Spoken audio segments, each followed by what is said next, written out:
We're going to walk through this checklist for business startups that I have. It's a free download. If you don't already have the download, I put the link below this video so that you can get the checklist. It's a 3-page checklist and it's pretty comprehensive. This video is for anyone looking to start a tax firm or any kind of business for that matter. This is a general overview and it's pretty comprehensive, starting with why you want to start a business all the way to the actual legal requirements of starting a business. So I am going to bookmark the chapters. Also, you can jump around, you can come back to this video, but this is going to be the place where I think you should start if you want to start a business. Let's jump right in. And the first thing on the checklist is you have to start with why. Why do you want to start a business? Simon Sinek wrote a book on this called Start With Why, and I happen to think that it's the most critical piece of whether or not your business is going to be successful or not. You cannot go into business, in my personal opinion, to serve yourself. I do not think that is going to be successful.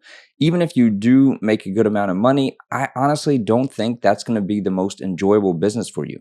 I think that we find more satisfaction and joy in life when we are helping other people. Look, that doesn't mean that you have to be a nonprofit and you have to do things for free. You can still set your fees where they need to be. You can still charge for your value. You can still have boundaries in your business so that you're not overworking and just working at the whim of your customers exactly how they want you to do it, exactly when they want to do it, on call 24/7. That's not what I'm talking about. But your driving force, your driving motivation behind why you do what you do should be to solve someone else's problems. And that's what's going to make your business most successful. That's going to be what attracts people to you. If you, at the end of the day, are trying to solve your own problems, I want to only work 10 hours a week. I want to charge really high fees and make a lot of money. I want to escape my 9-to-5 job so that I can work on my own terms. Look, those are all fine goals, and I think they're all a byproduct. But if they're at the top of your list, if that's the criteria through which you're making decisions, you're going to make decisions in your business that doesn't resonate with your customers. It doesn't drive value for your customers, and it doesn't attract the customers that you want because you're focused, making every decision about yourself. And that's not attractive. So if your driving force, again, those can all be byproducts. They can all be goals, but they can't be, in my opinion, the reason why you're actually running a business. If you're running a business focused on solving a problem, I see this issue that a particular group of people have, and I have a desire and a drive to help solve that problem for them, and I care about them, and I have empathy for them, and I can solve this problem, then clients are going to come to you. They're going to be drawn to that because they're doing what you're doing. They're trying to solve their problems. And if you can come alongside them as the guide and help them do that, they're going to be attracted to you. They're going to see the value in what you're doing, and they're going to want to hire you, and your business is going to take off. And the hours that you work and the fees that you charge and the flexibility that you have, those are all going to take care of themselves as you focus on solving problems for other people. So this is where you have to start. You have to start with answering the question, why? Why do I do this? Simon Sinek also says people don't buy what you do, they buy why you do it. And you have to understand why you're doing this so that it permeates everything that you're doing. It's going to affect how you talk to people. It's going to affect the copy on your website. It's going to affect the posts that you post on social media that draw people to you. You need to have a good reason why, and it needs to be others focused, in my opinion, if you're going to run not only a successful business, but one that you actually enjoy running. The second thing that you need to do here in the checklist is you need to define success. Now, success is different for every person, and you have to define it for yourself. Maybe success is serving 50 clients, you're replacing the income that you already have, providing for your family, and you don't have to work more than 40 hours. Now, again, I just talked about defining your why being others focused. Success, though, that can be focused on you, but also, am I solving customers' problems? That could be your definition of success as well. I'm solving a real problem for these clients and they rate me a 4.9 out of 5 on average. This can look however you want, but it's how you're going to determine what is successful. It honestly, I'm going to backtrack a little bit and say it honestly should be tied into your why, because if this is what you're measuring, it's what you're going to produce. So again, let me just backtrack on what I just said. If defining success is I'm working less hours and I'm making a certain amount of money, then that's going to end up tainting the why that we just talked about. Now, those, again, they're things that you can track. They can be goals, but you need to define success in terms of my clients are satisfied. I'm solving their problems. They are finding value in what I give to them. And you can do this through a customer satisfaction survey. But again, you can define success however you want, but that is what I would recommend, is putting your top criteria for success tied to the why to make sure that you're meeting the goals that you have and that those should be others focused. Now, definitely track all the other stuff too. Just don't have it be the primary, because that's going to hurt your business, in my opinion. The next thing is pretty common, and that's, going through the business idea. So you have the reason why, which means you already have kind of a specific customer in mind and a problem that they have and how you want to solve it. You've got ideas for how you want to measure success, but then you want to do an actual SWOT. So these have been around for a very long time. Most people know what a SWOT is. It's strengths, weaknesses, opportunities, and threats. So identify your strengths, identify your weaknesses, identify the opportunities in the markets, and identify the external threats that could jeopardize your business. Run through this, and hopefully the idea that you have, the client that you want to serve, the problem that they have, the solutions that you have, hopefully all of those things fit within your strengths. Now, if you identify weaknesses, there are ways to potentially overcome those weaknesses as well. You can identify the opportunities, and this is where you're really going to find a place in the market to where you can attract clients and build your business, is in those opportunities.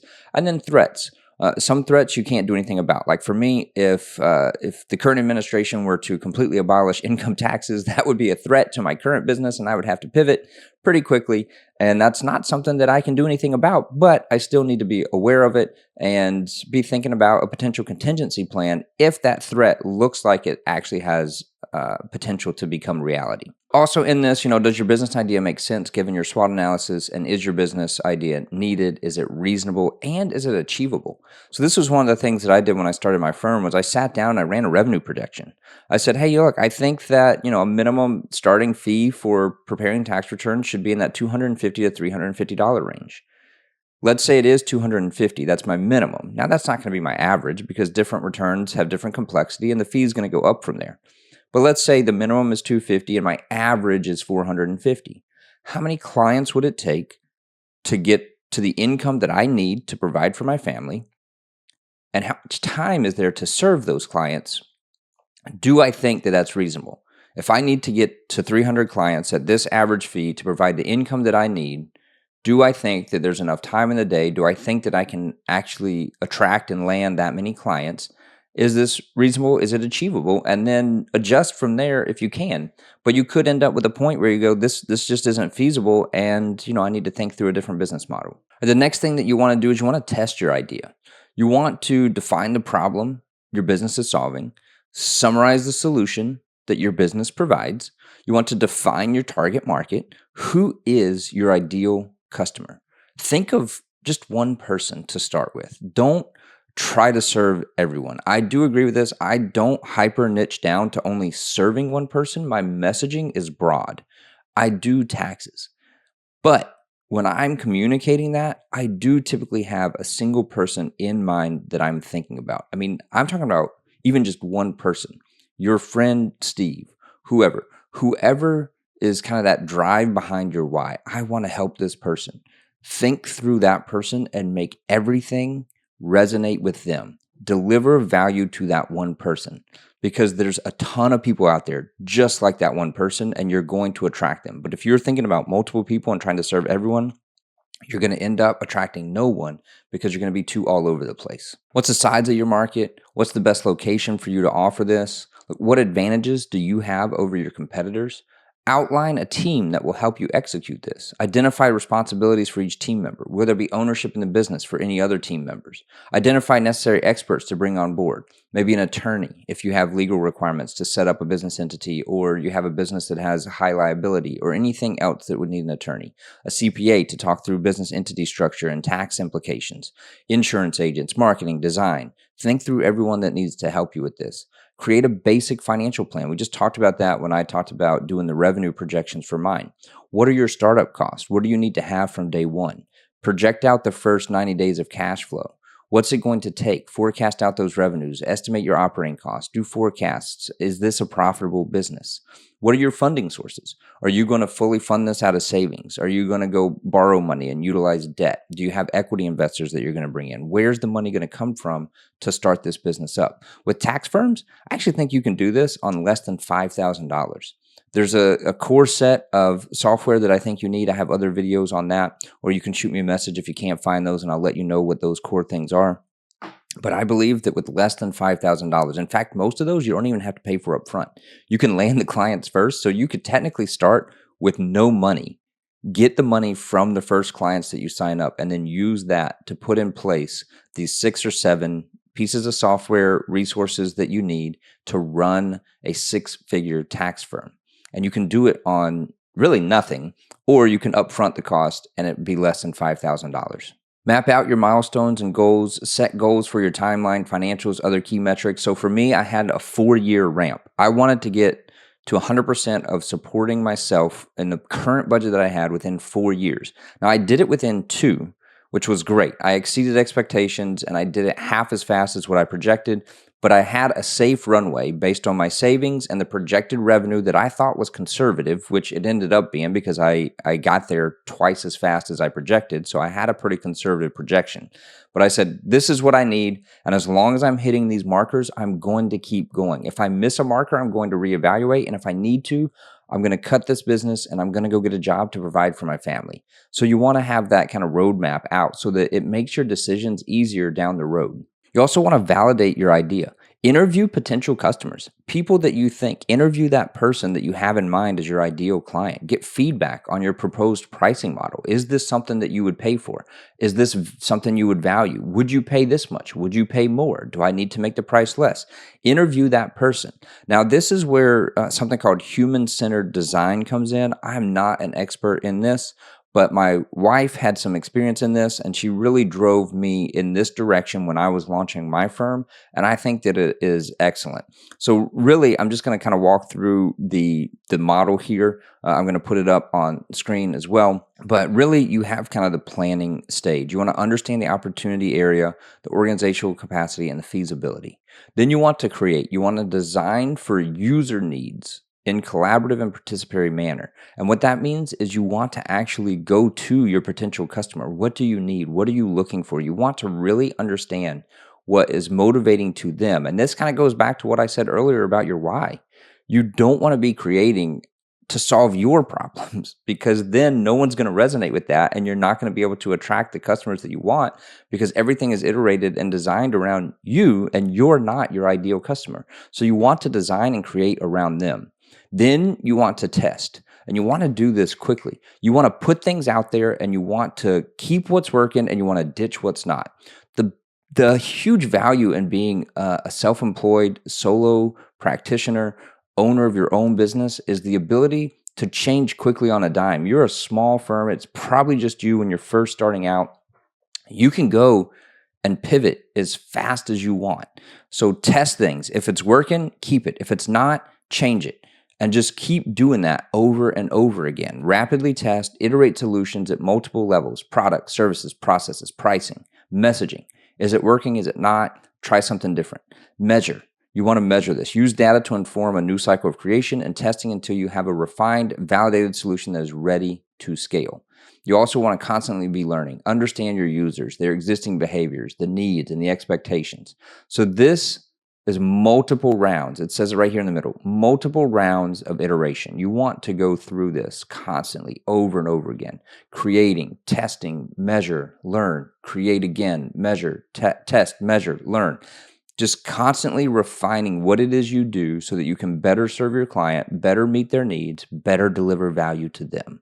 That's what you want to do. And when you find something that's working, start to scale it. Scale successful prototypes that perform well over several cycles of iteration, and you take off. Figure out if you need a formal business plan.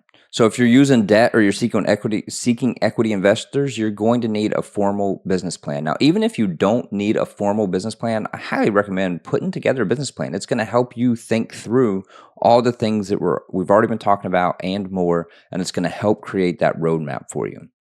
Now, here's some other things that you need to focus on. I put these in order of what I think the priority is and what's important.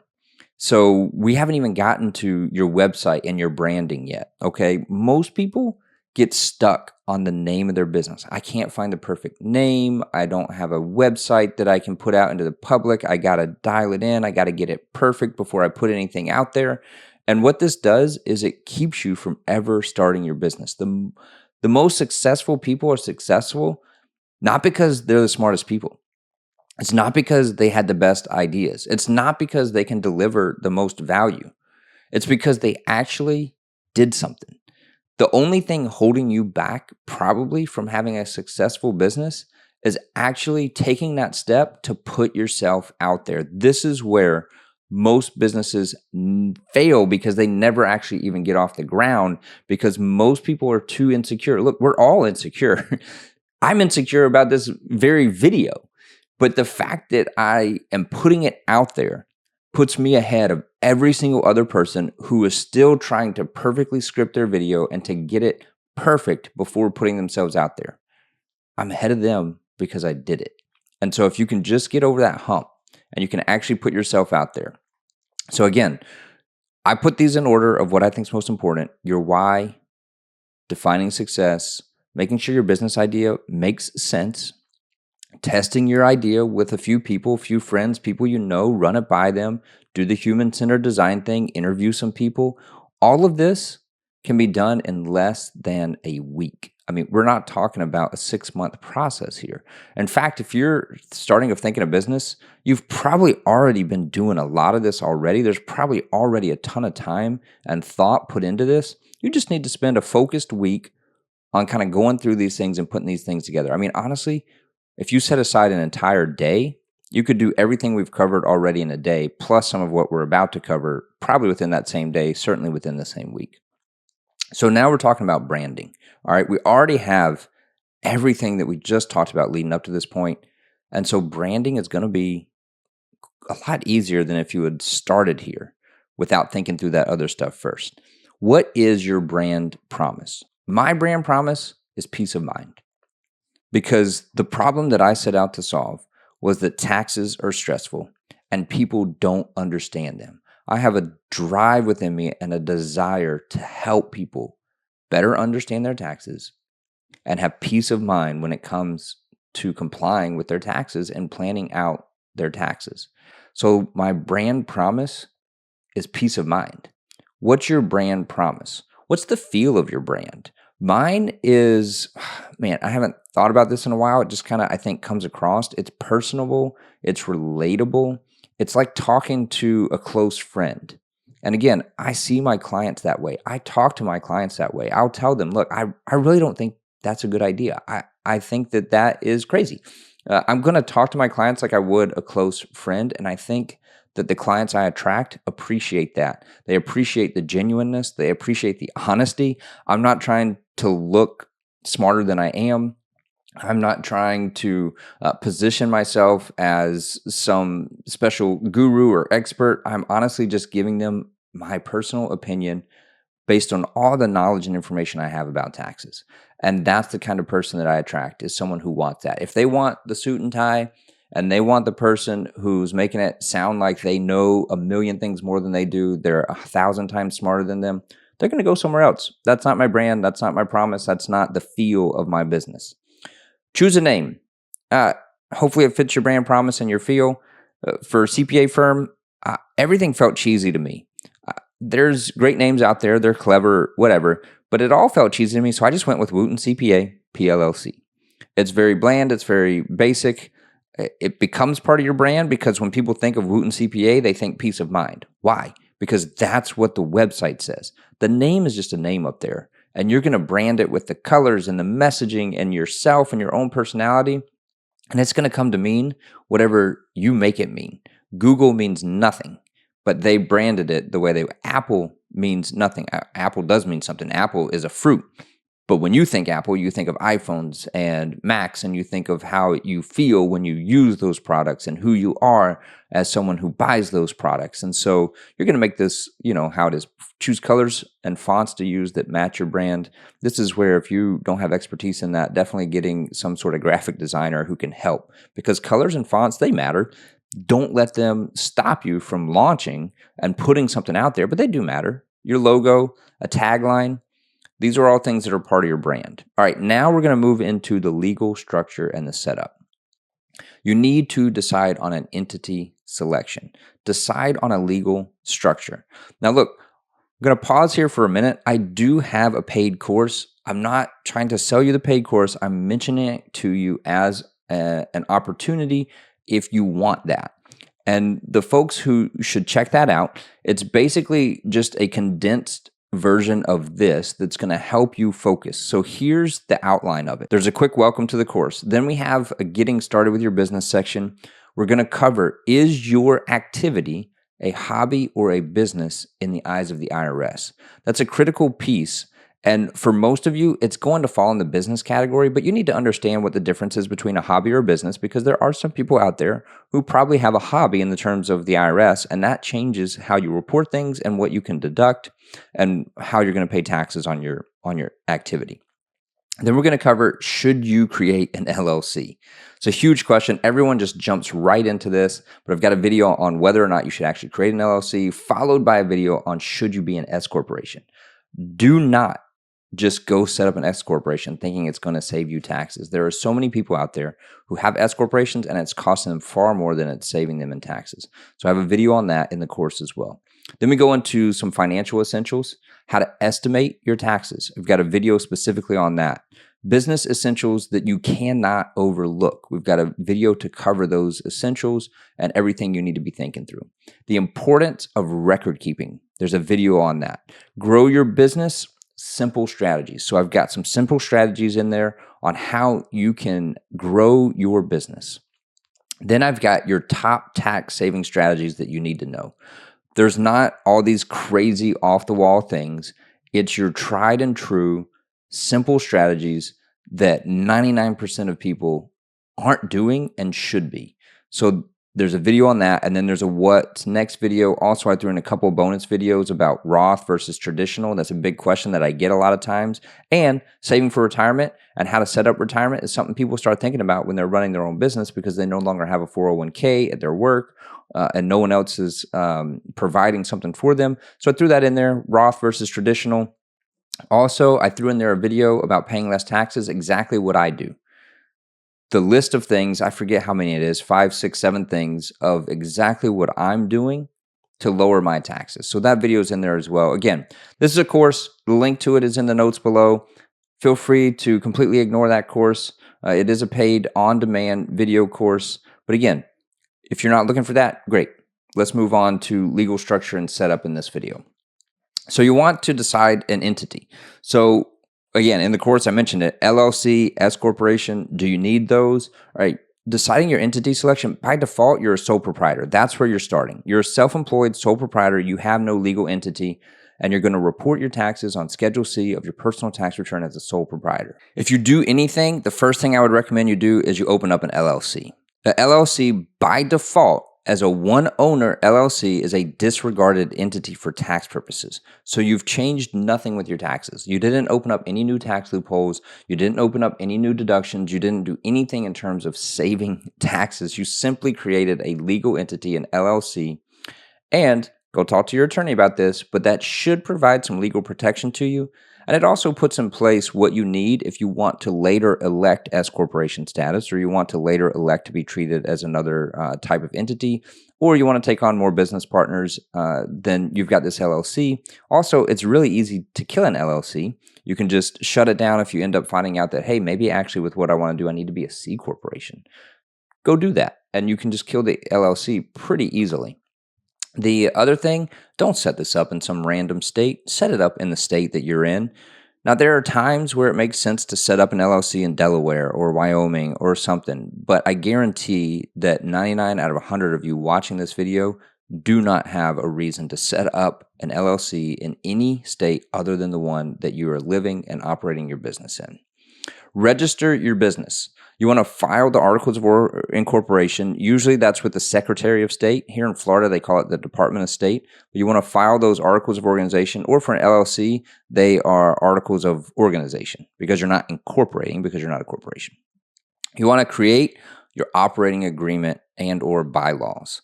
Now, I recommend an operating agreement. Most people who set up their own LLC, start their own business, they don't create an operating agreement.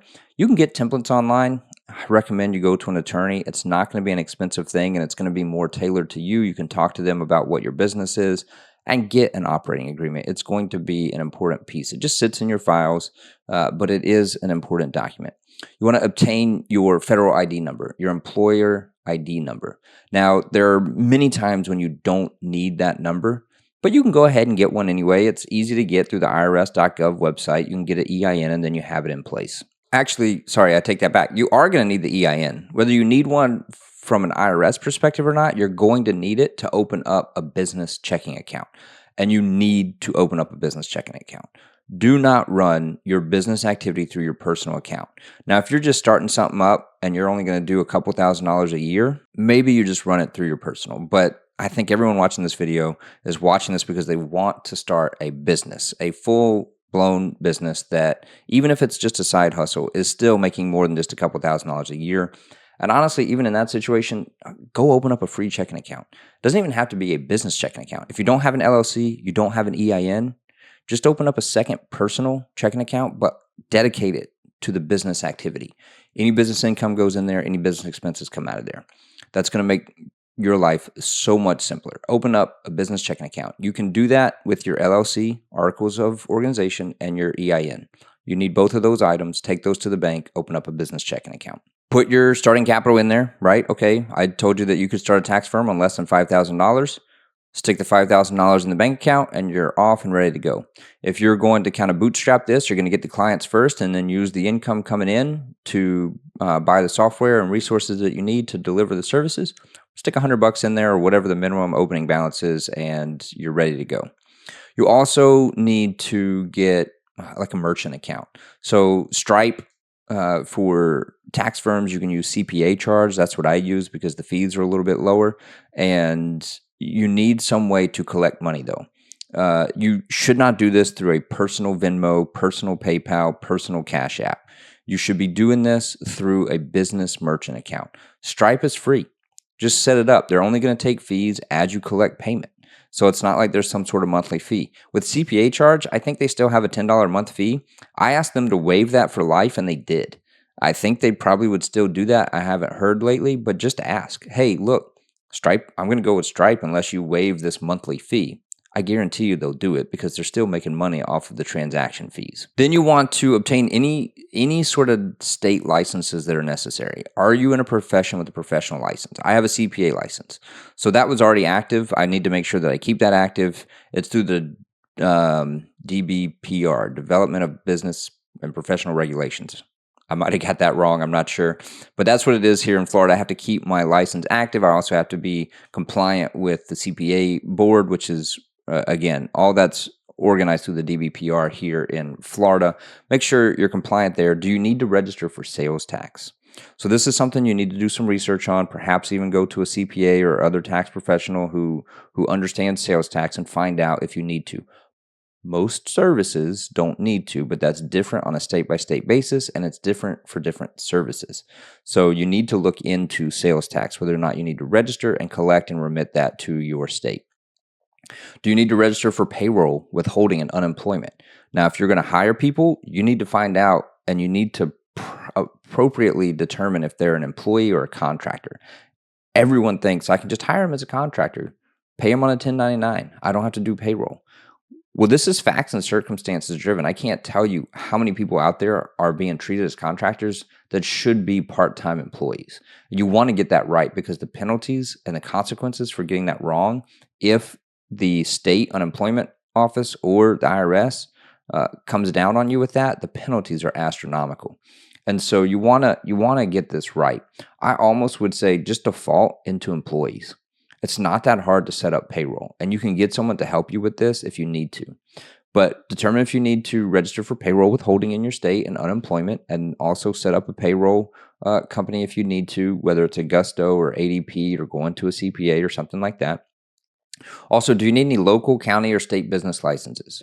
Here in Orlando, in Orange County, they call it a business tax receipt. When I was in North Carolina, it was a privilege license. I paid the state of North Carolina $50 to get a business privilege license, which gave me the right to operate a business. It's $50 a year, just a way for them to collect money. Here in Orlando, it's not the state level, and I actually am not within the city limits of Orlando. I'm simply within Orange County.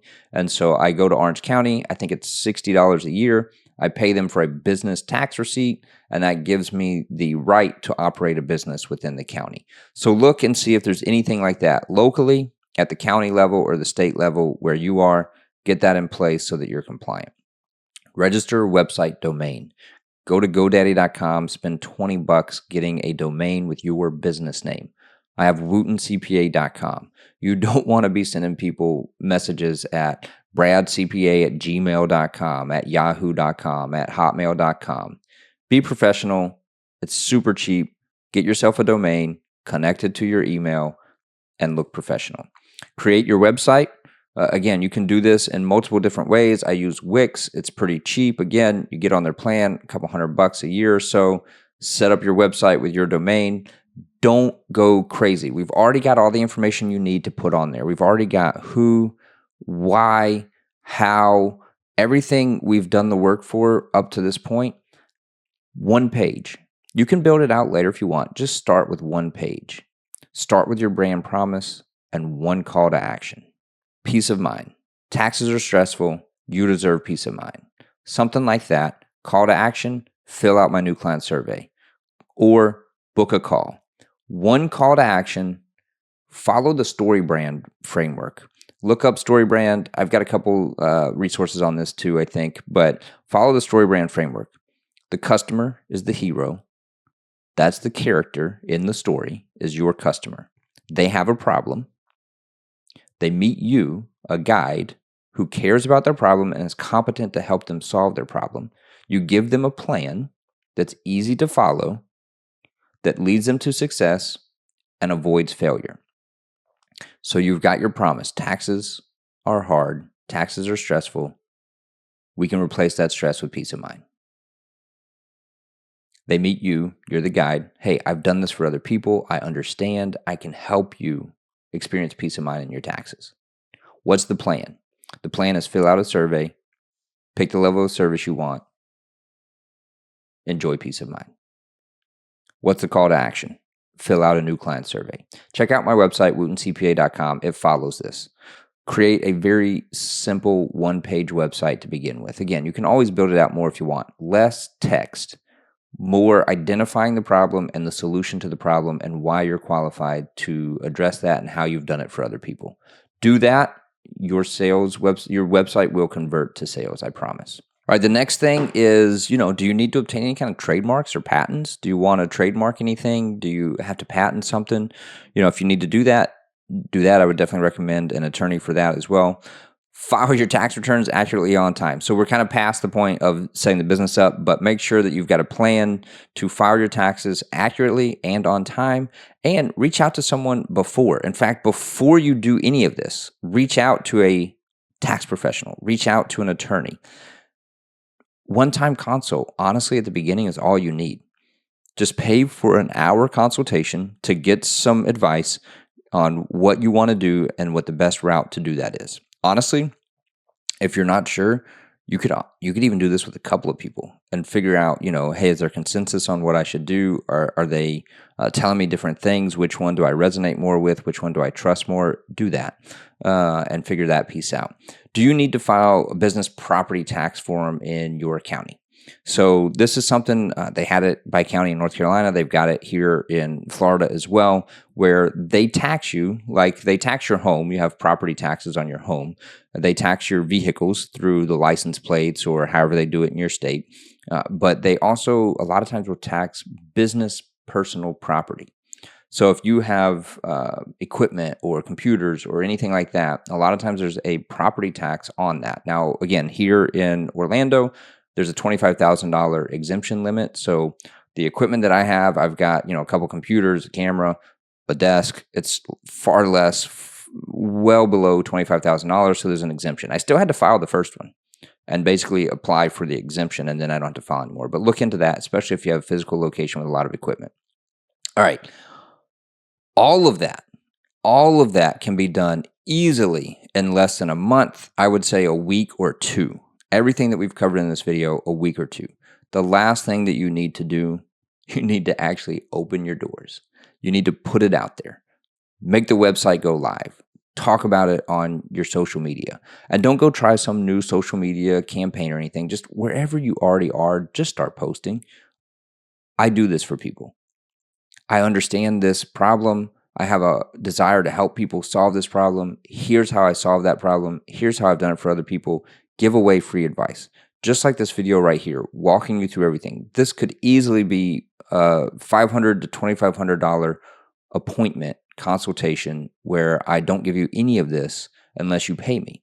But I don't believe in that. I believe that you can give free value away. And the value that people are going to pay for is the one-on-one, the talking to me personally, to walking through your specific situation. I clearly can't do that in a video because I don't know your specific situation.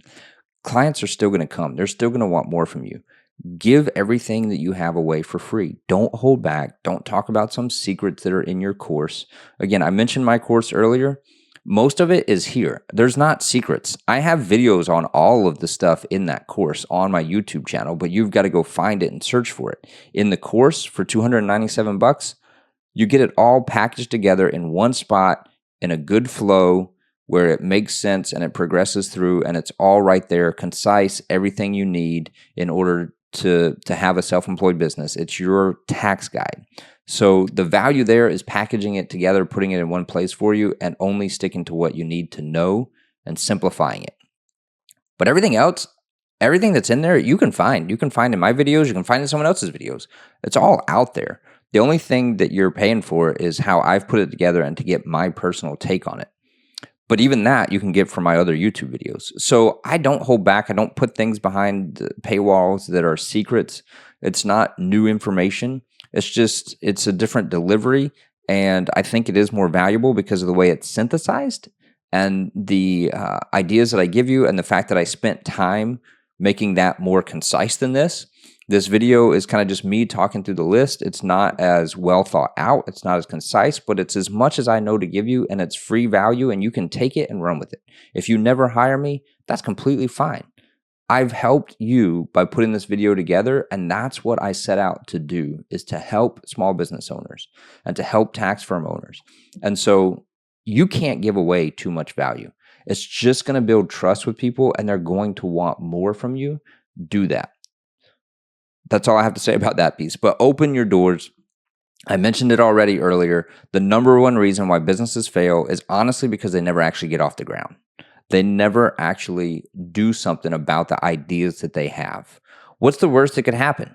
Your business doesn't make it? Well, if you never open up your doors, your business didn't make it to begin with. So just put yourself out there. Tell one person, hey, I help people with their taxes. If you know anyone or if you need any help with that, reach out to me.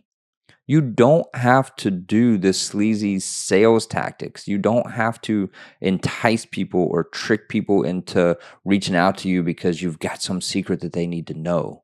All right? I mean, fine, do that if you want, but that's not really the people that I resonate with, and it's not really what I coach people in doing or telling people to do. Just put value out there. Solve people's problems. They'll come to you. Even if you give everything that you have away for free, they will still come to you. You might think, well, what am I going to charge for? You're going to charge them to help them with it. You're going to charge them to actually do the implementation. You're going to charge them to talk through it with their specific situation. This is everything that I have. I've got videos on why you should be an S Corp or why you shouldn't. I've got videos on how to know if you should be an S Corporation. Those are the things I'm going to talk to with my clients on a personal level. The videos are out there. It's not different information you're going to get. It's just specific to them. So again, you can't give away too much for free. Put everything you know out there. It's going to build trust. It's going to draw people to you, and you're going to be delivering value, and they're going to come to you for more value, more of even the same value. So again, don't spend too much time on this. Create marketing materials. Get a business card for in-person networking. You don't have to do anything too crazy. You don't need, I've got in here business cards, stationery, signage, social media pages, brochures, flyers, handouts, networking, news releases. Again, a one-page website, a business card for in-person handed out to people that points to your website, and social media. Start talking about what you do on social media. Not trying to sell it, but giving away free value, tips, ideas. Here's what I do. Awareness and free value. Give it away. People will come to you. I promise. Initiate your marketing plan. Start running ads. You can run ads. Again, you could send out free stuff. Just build awareness in whatever way makes sense for you. Purchase any necessary business insurance. I think we might have covered that earlier as well. Hire any employees if you need to. If you're starting a tax firm, I would probably just start out with it being just you, but you can always start from the get-go with some part-time help or something like that. And then set up your systems to be able to help people.